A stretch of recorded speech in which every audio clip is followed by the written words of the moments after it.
Welcome to Unpacking the Mass, everybody. Today we're looking at the readings for the 32nd Sunday in Ordinary Time. And before I jump into this, I just want to tell you guys how I'm super pumped right now because Unpacking the Mass has been growing a lot lately.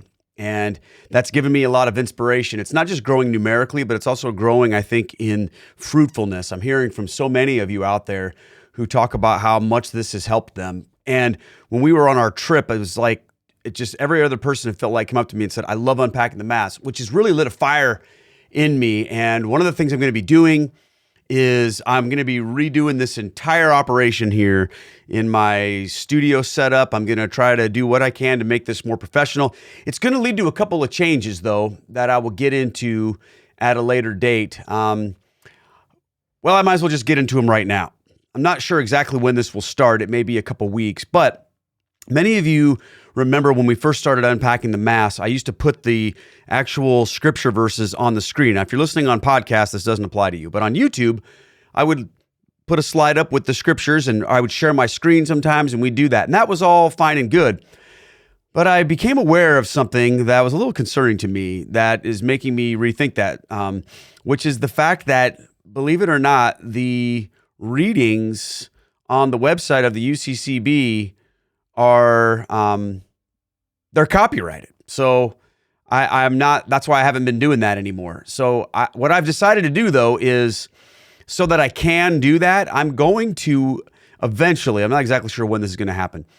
I'm eventually going to put slides up there, but I'm going to use a different translation than the one that's on the website, which may be a little bit difficult for some of you because you're used to this version here. But I feel like I'm going to do that because I want to try to help make this flow better in terms of visually. And if you can see the readings, I think that is a good, I think that's a good thing. And I've got kind of weighed whether or not that's worth it to use a little bit different translation. And I'm thinking about using the RSV or the RSV Catholic edition. I like those translations, and I don't think that would be a problem for me. So I'm still messing around with ideas. If you have suggestions, you can let me know in the comments. And also, I'm going to be changing up my set here, making things a little bit different. So, and really, where's this all coming from? I mean, I just want this to be the best it can be, you guys. And I want it to be at a level that takes what we're doing seriously and is something that is done well. I mean, ultimately, if this is what I'm doing, creating this podcast, creating this video each and every week, I want it to be done well. I want it to be done at a standard that people who do this professionally are used to or are putting out. And I know that varies from people to people. Plus, I mean, here's the other thing. I get bored easily with stuff. I'm a creative person and I'm a perfectionist. I'm always scrutinizing everything going, why can't this be better? Why can't this be better? So I'm trying to work on this. So in the meantime, I have ordered a whole bunch of gear and a bunch of stuff, and I'm going to be redoing this room down here where I'm in once again, and it's going to become so amazing. I'm so excited about it. And, I've really been in one place my entire career in this whole thing, and I've gone in different spurts of moving things around from corner to corner, background to back, but I've never really left this room. And what I'm about to do is pretty wild. It's going to radically transform this space. And that may seem insignificant and worldly or foolish or whatever, but it helps with getting excited and inspiration, not just for Unpacking the Mass, but for the other stuff that I do. So that's coming up. So pray for me as we move forward through that. There will be a couple of weeks probably where I'm in a different room altogether while I'm redoing this place. So just have patience with me on that, and we'll figure this out. But thanks for indulging me in a few minutes of explanation here before we jump into the text. I normally don't do that. Usually it's just boom, right into it, which is what I like. But every once in a while I need to keep you guys up to date on my plans. So thank you guys for hanging with me on this. Now, let's jump into the readings for the 32nd Sunday in Ordinary Time. The first one coming to us from the book of Wisdom.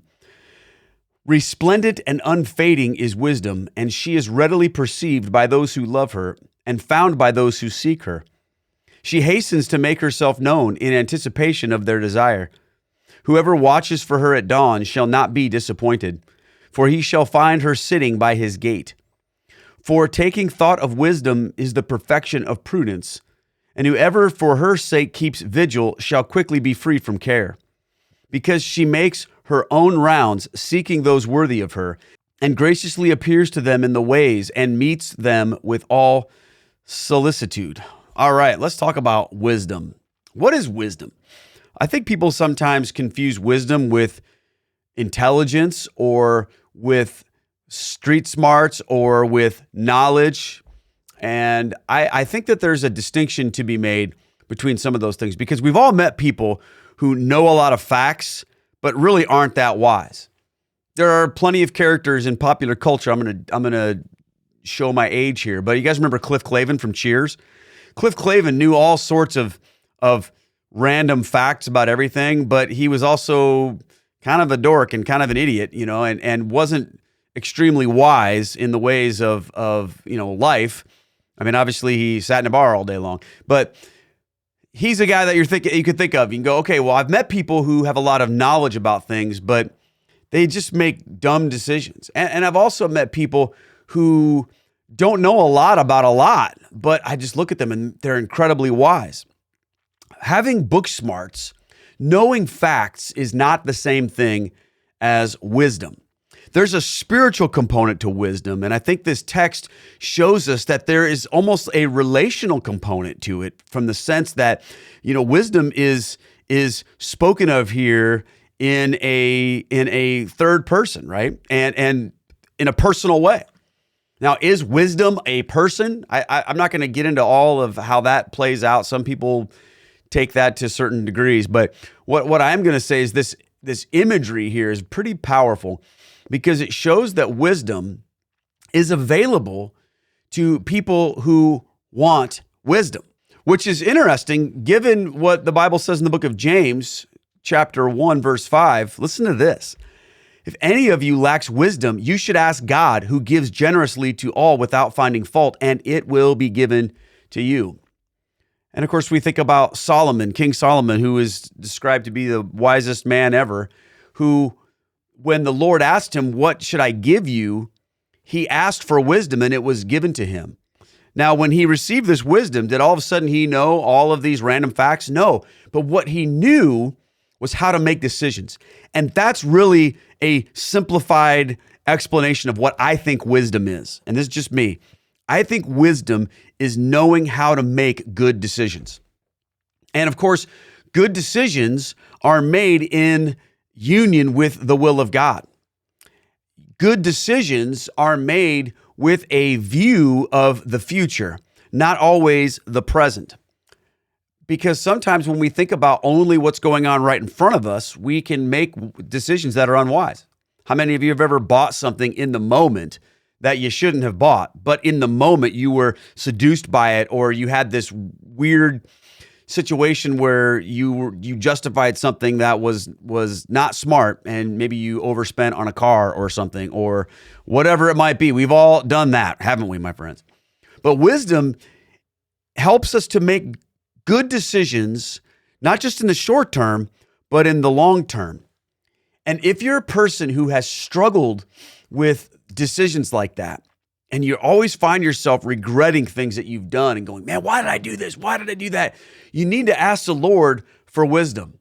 You need to ask God not to change your circumstances, but to change your point of view so that you don't get yourself in some of these difficult situations. Because a lot of the situations that we find ourselves in that are tough are the result of our unwise choices. So wisdom isn't about reading books and getting knowledge, although it doesn't hurt. Wisdom is about having a deeper sense of what is a good decision and what is not a good decision, with a mindset of the long term. That's what decision is about. It's about valuing the right things. And that's important when we think about the rest of the readings today and our lives in general. So let's just stop right there and evaluate ourselves, right? Which is always fun to do. Where do you need more wisdom? Where do you constantly find yourself making bad decisions? Where do you think that this is a good thing to do? And then later you look back and you go, man, why did I do that? And the reality is you're going to do that sometimes, because sometimes wisdom is the result of learned lessons. Think about that. I was having a conversation with someone recently who I had watched some decisions that they were making in their lives. And I kept thinking at the time, that's a dumb thing to do. Don't do that. That's a dumb thing to do. Of course, would they listen? No. So we just kind of watched some things play out. And then sooner or later, the thing that I was afraid was going to happen happened. And I know I'm being cryptic here, but I need to be. And then that person later down the line recognized that that was a poor decision, and actually even said, oh, I'm so angry with myself that I did that. Now, when you're around someone that does that, it can be challenging because you want to go, I told you so. But that's never helpful, is it? It's unwise to do that. But what was encouraging to me was the fact that this person felt that remorse of that unwise decision, and I believe really learned a lesson, a valuable lesson, and isn't going to repeat that again, hopefully. Sometimes our wisdom is the result of having made unwise decisions, and that's really, really smart. That in and of itself is wise. You're wise when you learn from your past mistakes. That's a big component of wisdom. So ask yourself, where do you keep making the same mistakes over and over and over again? And what can you do to correct that behavior, correct that decision making? That's going to help. Wisdom is progressive. It isn't something that instantly you just go, okay, God, give me wisdom. Now you know all things and you have this incredible ability. I mean, that would be great. Maybe it happens that way sometimes. But I think for most of us, and this is where I really want to go with this. The closer we get to God, the more wise we will become, because we will receive the mind of Christ. And when we conform our mind to Christ's mind, we will inherently become wise because he is wise. He is the essence of wisdom. So the more we push toward holiness and we push toward righteousness and thinking about things the way God thinks about them, the more wise we will become. It's when we turn it into ourselves and we look around at our circumstances, or even worse, we compare ourselves to other people and go, well, they do this or they have that. That's unwise. So friends, let's lean into that in our own lives and ask the Lord, because remember friends, wisdom is seeking those, according to this text that we see in the first reading, is seeking those worthy of her and graciously appearing to them in the ways, and meets them with all solicitude. So she is readily perceived by those who love her. So if you seek wisdom, you love wisdom, God, make me wise, help me. I guarantee you, God is going to deliver on that promise. Doesn't mean it'll be easy, but you won't be let down. You just have to keep moving forward. All right, let's look at our responsorial psalm. From Psalm 63, my soul is thirsting for you, O Lord my God. O God, you are my God, whom I seek. For you, my flesh pines and my soul thirsts, like the earth parched, lifeless, and without water. My soul is thirsting for you, O Lord my God. Thus have I gazed toward you in the sanctuary, to see your power and your glory. For your kindness is a greater good than life. My lips shall glorify you. My soul is thirsting for you, O Lord my God. Thus will I bless you while I live. Lifting up my hands, I will call upon your name. As with the riches of a banquet shall my soul be satisfied, and with exultant lips my mouth shall praise you. My soul is thirsting for you, O Lord my God. I will remember you upon my couch, and through the night watches I will meditate on you. You are my help, and in the shadow of your wings I shout for joy. My soul is thirsting for you, O Lord my God. You know, I'm reminded of the words of Jesus in the garden, when he offers his will to the will of the Father, and then how that is once again on the cross, he cries out, I thirst. And I mean, I think he was physically thirsty, yes, but I think there's a deeper element there of thirsting for God's will to be done in our lives, even when it hurts. Because thirst is not a good feeling, is it? I mean, this is not a pretty picture. And I know we go, oh, it's so great, you know, I thirst for God, but think about what that means. When you thirst, that's like harder than when you're hungry. I remember when I was cutting weight and wrestling back in high school, when we're trying to lose weight for that, and you go through these series of days where you can't eat or drink because you're trying to cut all the weight out of your body, it's very unhealthy, but it's what you got to do. It isn't that you're like sitting there going, I want a cheeseburger. You're going, I want a big tall glass of water. That's the thing that your body craves more than anything is water. It's just built in, and it's so hard to deal with that thirst, that feeling. And that's what we need to have when we thirst for God. But it almost makes it sound like, and I like this, that being without God is really, really unpleasant. And you might go, well, duh.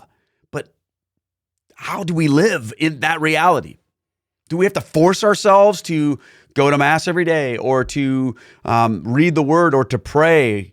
But what we really want to do is sit on our couch and watch TV, or do something completely self-indulgent?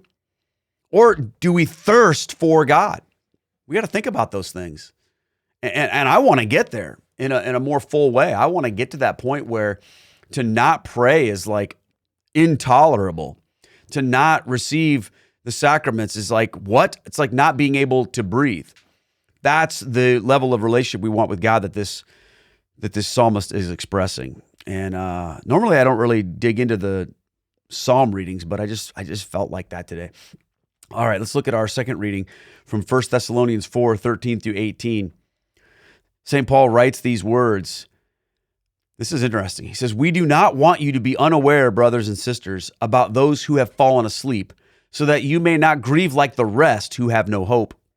For if we believe that Jesus died and rose, so too will God, through Jesus, bring with him those who have fallen asleep. Indeed, we tell you this on the word of the Lord, that we who are alive, who are left until the coming of the Lord, will surely not precede those who have fallen asleep.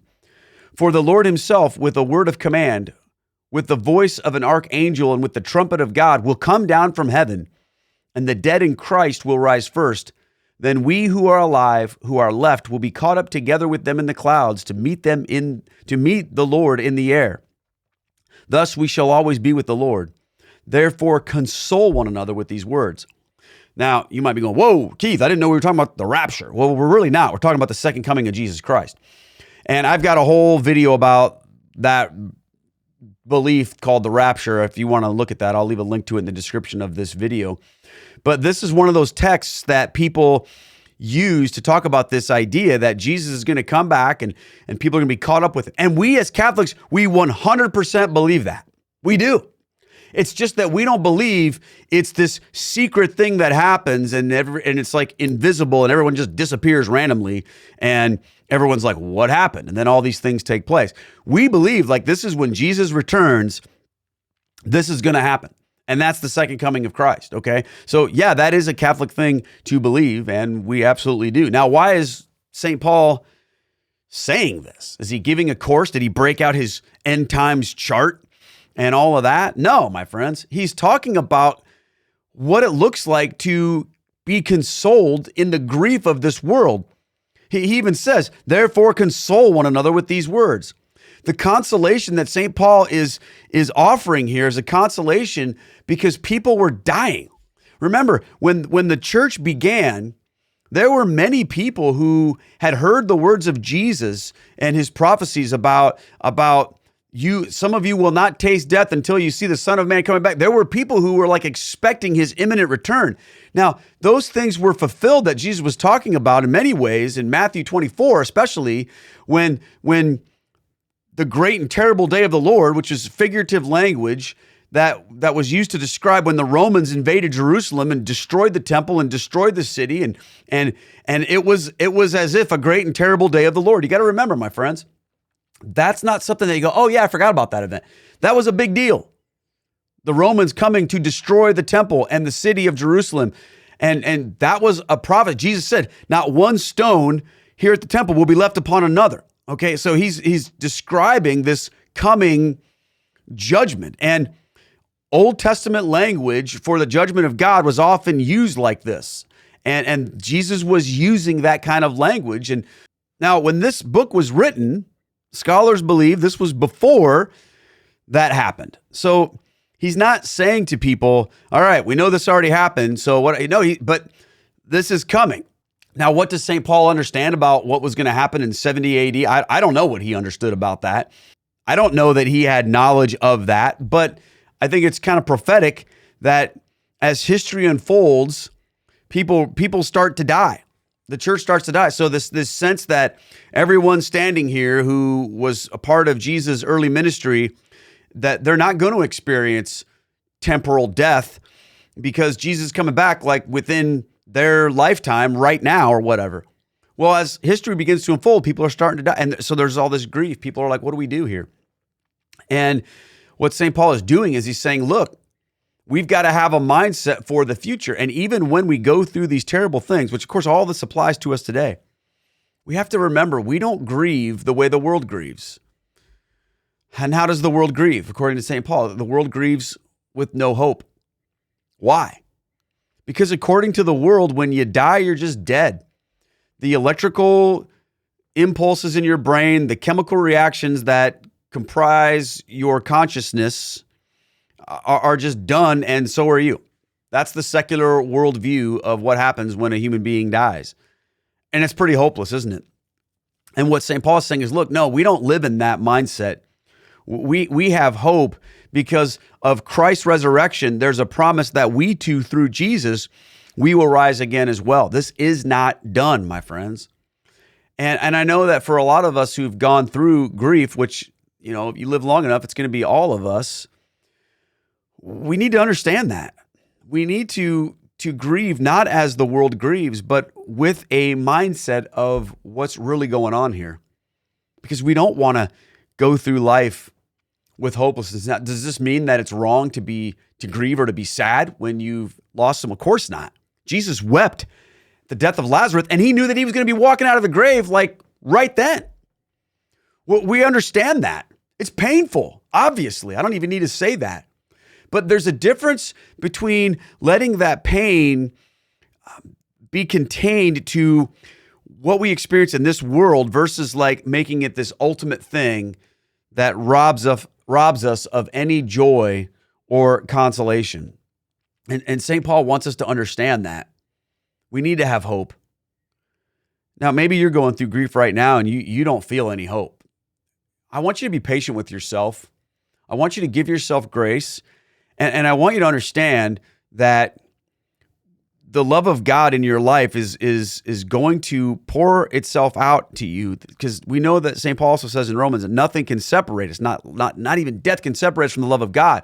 So we have to make sure that even in the midst of our grief, we are making wise decisions. And wise decisions will have a view toward the future. And St. Paul is showing us what the ultimate future is going to look like, that Christ will return and we will be with him forever. And it's going to be amazing. Now, does that make it easier in the meantime? No. I can tell you, when I lost my mom, it was unbearable grief. I mean, it was difficult. When I lost my best friend just a couple months before that, horrible grief. I get it. I get it. And I know that, there are those who've gone through unspeakable grief and all of that. And we're not going to take away from that pain. But we have to have a mindset that reminds us of what we really believe. And if we really, truly believe in what the scripture says, then in the midst of that grief, we have hope. Notice he doesn't say you don't grieve. He doesn't say that you're not going to have pain. But he does say that you won't have hopelessness, that you can have hope. And sometimes that's all we can do, is we can say, look, I can't fix my emotions or my feelings or my grief right now, because that's what grief is. It's what you experience. And it doesn't stop because you have hope, but it helps you to get through it. And that's ultimately what hope's about, isn't it? It's the ability to get through really difficult things, because you know that in the end, there's going to be a resolution. And that's the promise that we have here in this reading. I want you to keep that mindset as we look at our gospel here. Matthew 24, hallelujah, hallelujah. Stay awake and be ready, for you do not know on what day your Lord will come. Hallelujah, hallelujah. Now, the actual gospel we're going to read from Matthew 25.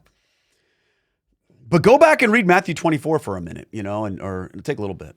And I know that there are things in Matthew 24 that people look at and go, well, that's about the end of the world, and I'm one of those people that likes to look at prophetic language and texts and go, okay, there's a near meaning and there's also a far meaning. And in the case of that, there is definitely a near meaning for the people who were going to see Israel or Jerusalem destroyed and the temple burned to the ground.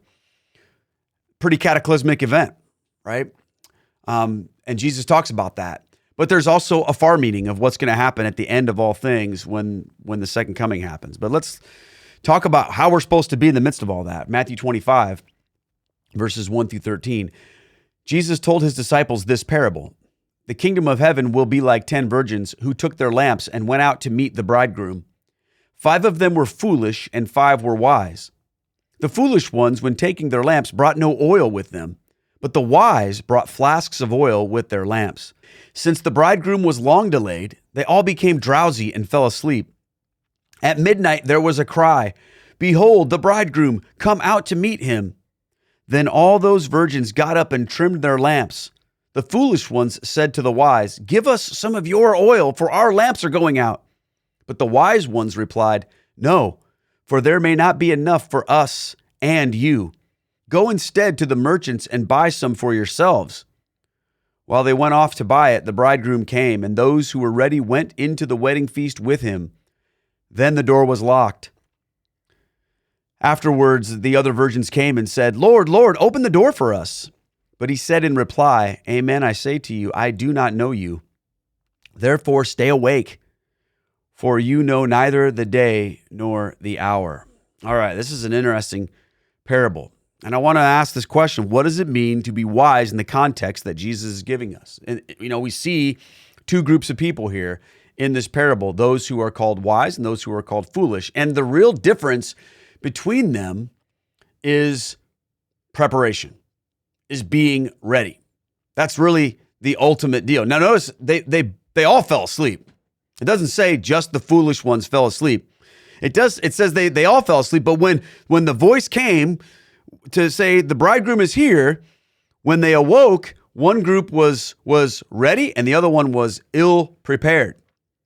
Now, the ideal is to stay awake. I mean, it would have been better if they all were staying awake, but we have to remember, my friends, to put ourselves in that story and put this story into your life. There's going to be times in your life when you fall asleep, when life happens. But what are you ready, though? What does that mean? What does it mean to be ready for Christ's return in your life? What does it mean to be ready to meet Jesus? Because here's the deal. You don't know when you're going to meet Jesus. You could die today, or Jesus could return today. One of those things is in your future, okay? Actually, they're both in your future, but one of those things is going to happen first. And you have to be ready. What does it mean to be ready? Wisdom is about being ready, making good decisions. And the good decision that these virgins made was they had oil. They had flasks of oil with them. And what does that mean? Oil means that they were ready to do what God had called them to do. They were ready to be in the presence of God. They were ready to receive God and be received by God, the bridegroom. But the ones with no oil, they were there, but they weren't ready. They weren't prepared. So what does that mean for you? How can you be ready to receive God or to be received by God? Just a few things, because I want you to think about this for yourself. But obviously things that apply to all of us, you need to be in a state of grace. What does that mean? It means that you have no unconfessed mortal sin in your life, that you've made yourself right with God. You're not walking around in a state of mortal sin where you're just like, I don't care. I'm just doing my thing. God can deal with it. No, that's not being ready to receive God. Remember, the Bible tells us that no unclean thing will enter into heaven. There's going to be that purification process, but you might not even get that far if you're not in a state of grace. You won't get that far. So you have to make sure that there's nothing in your life right now that is a wedge between you and God. I said earlier, and the scripture says that nothing can separate us from the love of God. And that is true other than our rebelliousness and lack of obedience to want to be with him, because God respects us. He respects our free will. That's why he always calls people to follow him. But when they don't, they've separated themselves, haven't they? Unless you're some kind of universalist that just believes everybody's going to heaven. That's a different conversation. But are you ready? Is there anything in your life that's keeping you at bay from God that is your own choosing, right? That's not going to be his choosing. It's going to be yours. You're invited. You're invited, but you have to respond to that. And being in a state of grace means that you are, in essence, saying, okay, God, I'm with you. And there are, of course, lots of ways that plays out. But, maybe you haven't been to Mass in a while. Maybe you haven't been in confession in a while. Maybe you're far from God. Hey, get that right in your life. Get yourself in a state of grace. That's the number one thing that you can do to be ready. But what else can we think about with regard to the readings today? Well, how about this? Being ready is also about having hope. Having hope, having anticipation, being excited for Jesus to return or to go to meet him. Think about that. If your favorite person in the entire world was coming over to your house, you didn't know when, but they said, hey, I'm coming. Would you leave? Would you go, all right, I'll be back in a couple of days. If you make yourself comfortable, if I'm not, no, you'd be there, you'd be excited. Think about that. Do we live our lives with this hopeful expectation of the return of Jesus, or the realization that we're going to go be with him in our own death? Do we have that? See, we're to have that hope. We're to be excited. We're to live in that wisdom. That's a wise thing to do, my friends. And of course, the last thing I would say is to be watchful. To be watchful. Again, remember, that's what Jesus is saying. He's saying, look, at the end, he says, stay awake. You don't know the day or the hour. You don't know what's going to happen. Stay awake. Jesus is always telling people, be watchful, be prepared. Because when you're watchful and prepared, then your mind is focused on the right thing. If I'm watching for you to come to my house and I'm getting ready, that means I'm not doing 9 other things that have nothing to do with you coming over. Like right now, I have a guest coming tomorrow. So we're getting the house ready. We're getting things prepared. We're doing all that. And when I know the time is there, I'm going to be, upstairs watching for him to arrive. So when he arrives after his journey, I can open the door and greet him. I always love doing that when people come over to the house, because that's how I love to be greeted. When you go to somebody's house and that they are ready for you, that they've been watching for you. And I love that. It's just a way that we show love. When you go to someone's house and they know you're coming, I'm not talking about when you just pop in, but when they know you're coming, when you arrive, and before you even get out of your car, as you're getting out of the car, they're at the door. They open the door for you and they've got a smile on their face and they say, come on in. And you walk into the house and there's a candle lit. It's clean if it can be. They're waiting for you. They've taken steps to prepare for you to come. Maybe they got some snacks laid out, or they, whatever. Like that's what Christ is looking for with us. It's different when you go to someone's house, you've been invited, and you go there, and when you show up, you're banging on the door, and they don't answer. This happened to me recently, and it makes you kind of wonder, did you not know that I was coming? Well, we just talked. Yeah, I knew you were coming. Oh, I wasn't ready. Or you walk in and it's clear that you feel like an intruder. You don't want that. And neither does Jesus. Because when someone has taken steps to be watchful for you and make things ready, that means that they're excited that you're coming. They have the hope of your coming in. And that's an expression of love. But when you show up at the door and you knock and they don't answer, or they're not there, or they do and they're, oh yeah, right. Oh, that's right. I forgot about that. Oh yeah, okay, whatever. Come on. And the place is a disaster and there's nothing ready it instantly makes you feel uncomfortable. And you're like, oh man, should I really be here? Should I really be here? Now, I'm not talking about, you go over to someone's house, they've got kids and the place is filled with children. I'm not talking about that. I'm talking about Because I've been invited into homes that have been like that, and I felt completely welcomed and ready, and it's awesome. And I've been that way too. When we had little kids running around our house, you come over to my house, it's not going to be perfectly tidy because that's just the life that you're coming into. And I'm excited that you're coming. It's like, come on in, yeah, step over that or whatever. So don't hear what I'm not saying. But there's a difference between when someone is watching and ready and excited versus when they're unprepared and completely forgot. Which are you when it comes to Jesus? Because he's coming. And are you ready and waiting and watchful and hopeful and excited and prepared? Or are you distracted and unwise and asleep? Don't be that. Don't be that. Last thing I want to say about this. This isn't just about what happens when you die or when Jesus comes back. This is a daily thing for each of us because Christ comes to us daily. And every single day we have to make ourselves ready for him. I was reading in St. Francis de Sales' Introduction to the Devout Life, where he talks about when you're getting ready to pray, he says you place yourself in the presence of God. And he says that on like all these different points. And you might go, what does that even mean? This is what it means. It means that when you're ready to interact with God, you just have that as your countenance. You are prepared. So imagine he's coming today. Are you ready? Because maybe he doesn't return and maybe you don't die, but he wants to fellowship with you. Behold, I stand at the door and knock, Jesus says. Remember that from Revelation. Whoever would open and let me in, I will come in and dine with him and he with me. That's the imagery that we need to have each and every day. He's knocking on the door of your heart, my friend. Are you ready? Are you watching? Are you prepared? And are you hopeful? Hey, thanks for joining me here on Unpacking the Mass. And thanks again for listening to my little update in the beginning of this. It means a lot to me. And I'm so excited for where we're going in the future with Unpacking the Mass. But always remember the main point is to prepare our hearts for what God is doing in our hearts because he comes to us in his word as well. So let us continue to make ourselves ready through the study of his word here.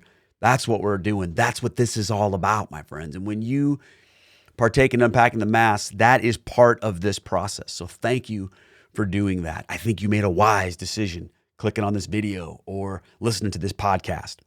So God bless you all, my friends. Thank you so much. Please share this with someone else. Invite someone over next week to watch it with you or to go through this with you.